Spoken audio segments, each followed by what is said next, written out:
নমস্কার। আজ আমি নিয়ে এলাম একটা পটল চিংড়ি রেসিপি নিয়ে। পটলগুলোকে আমি কেটে ধুয়ে নিয়েছিলাম এবং আলু আমি সিদ্ধ করে রেখেছি।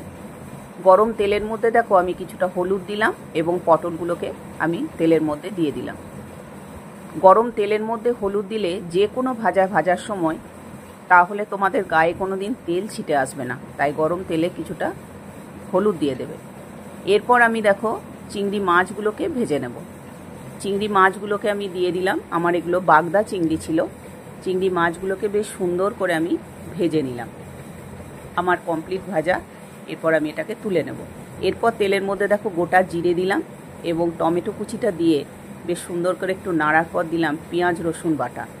এরপর দিলাম ধনে গুঁড়ো, জিরে গুঁড়ো এবং কাশ্মীরি লঙ্কার গুঁড়ো। তারপর আস্তে আস্তে আমি সিদ্ধ করা আলুগুলোকে দিয়ে আমি বেশ সুন্দর করে একটু নাড়তে লাগলাম। বেশ সুন্দর করে একটু কষা হয়ে গেলে আমি এর মধ্যে দিয়ে দিলাম দেখো লবণ এবং স্বাদ মতো চিনি। তারপর আমি আস্তে আস্তে দিয়ে দিলাম দেখো পটল এবং চিংড়ি ভাজাটা।